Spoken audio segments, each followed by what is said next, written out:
Sarah Stamping Retreat.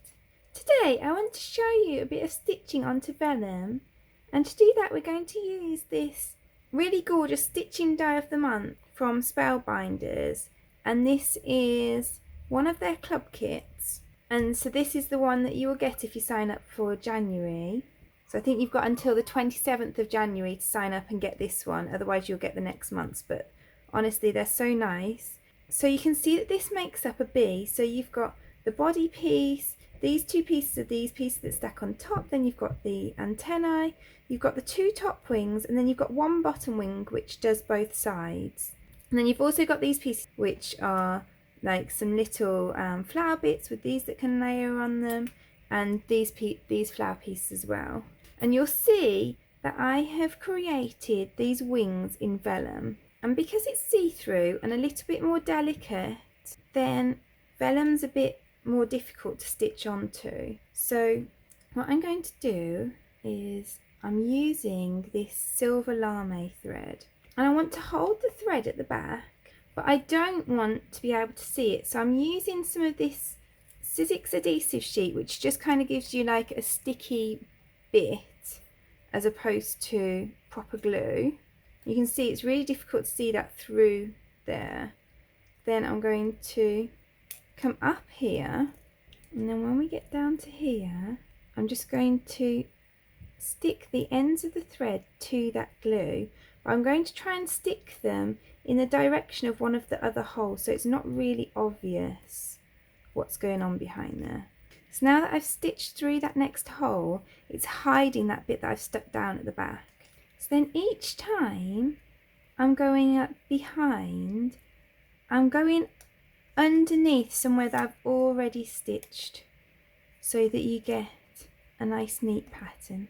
So to do this, I'm also just following the lines that are embossed on the pattern, and I'm going back on myself a lot so that I can make sure that I'm not going anywhere that my front stitches aren't, so that it just stays really nice.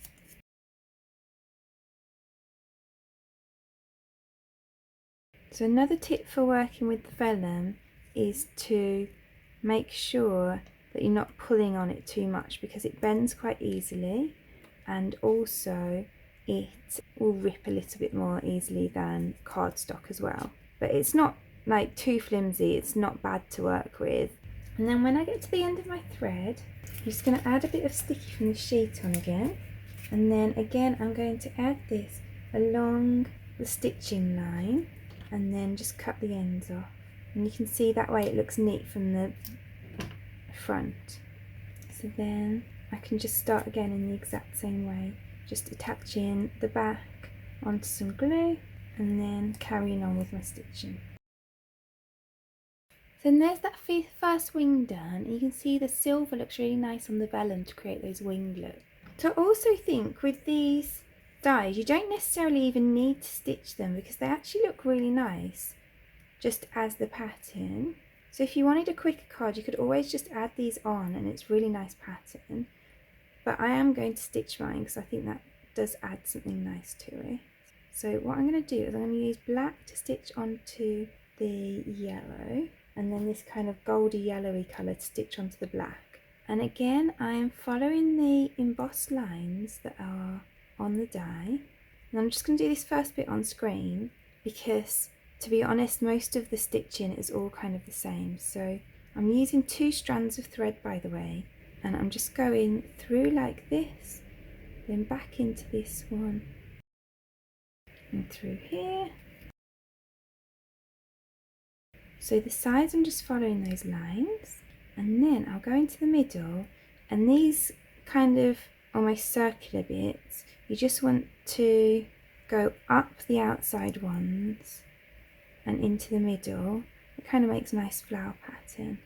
Obviously if you wanted to do different patterns, you can do all sorts of different things. You could kind of do a little stitch around the outside of the circle to make it look like an open circle, or you could do like French knots.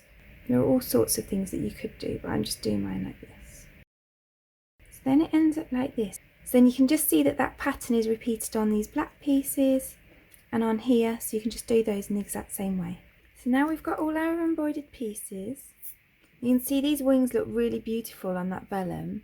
So because I want the bee to be the star of the show, I thought I'd make a shaped card. So I'm going to make a diamond pop-up card. So I've got a 5 by 10 inch piece of blue cardstock, and I'm going to mark it at 2.5 inches either side.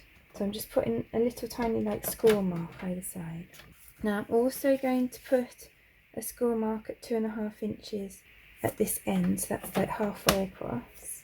So then what I'm going to do is chop those corners off. So I'm going to go from score mark to score mark and just chop those off. So then I'm going to score right across at 2.5 inches from this end, and then also at 5 inches. And then I'm going to score from this mark here to here. And then the same the other way, so from this mark here to here. And then that's the base of my diamond pop card done. So now I can fold along all the score lines. And then what I want is just to pop this forward. So I want these two lines to fold back and in, so that goes like that. So then I'm going to glue this piece under here. And then I'm going to glue these pieces onto the bee. And there's handy embossed lines actually on the bee to show you where the pieces go. And then I'm going to pop a little bit of glue behind here and just put on the antennae. And then I'm just going to glue the wings behind.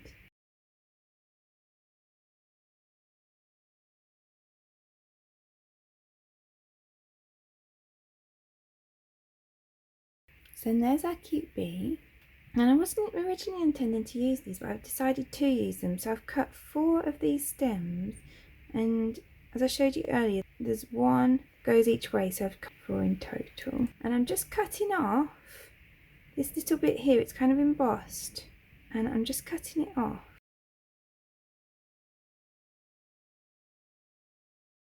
And that's because I want to put these little pieces behind. So I've just cut these with the top of this die. I'm just cutting this stem off because I don't really want to fiddle about with gluing that behind.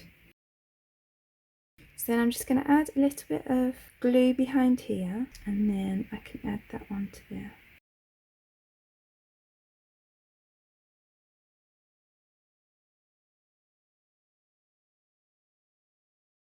So then I'm just going to use this sentiment here, and this is from this month's stamp set of the month, which I'll link below, or I'll link all of the products that I've used today below. And it says happy birthday. But obviously if you don't have this, you can always use whatever birthday sentiment you do have. And I'll be doing another video with this stamp set soon if you are interested in this. So then what I'm going to do is just run these stems along here.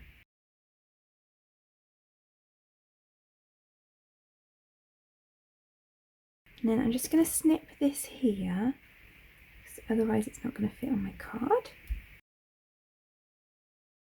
And it's nice to have the stems that go the 2 different ways, because it means I can have a nice symmetrical look on my card.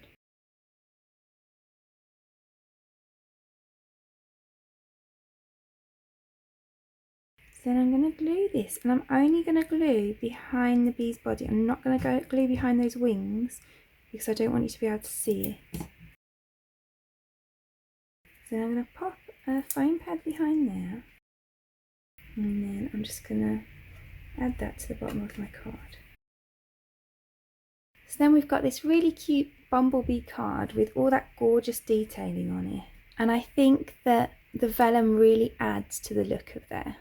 And like I say, it's not too hard to use. It's just about making sure that you use that really clear adhesive to glue the ends down, and making sure that you run the thread along underneath in the same direction as you do it over the top, so you can't see it through the vellum. But other than that, it's really nice to work with, and I just think it adds ever such a nice effect to those wings. So I really hope that you enjoyed today's card. If you did, I'd appreciate you clicking like below. You can also press subscribe if you'd like to see future projects. If you press the bell button and select all, then YouTube will also notify you when I've got a new video available. All of the products that I've used for today's card are listed in the description below, and there's also a link there to my blog where you can find a picture supply list if that helps you find what you're looking for. Thank you so much for joining me today. I hope to see you again soon.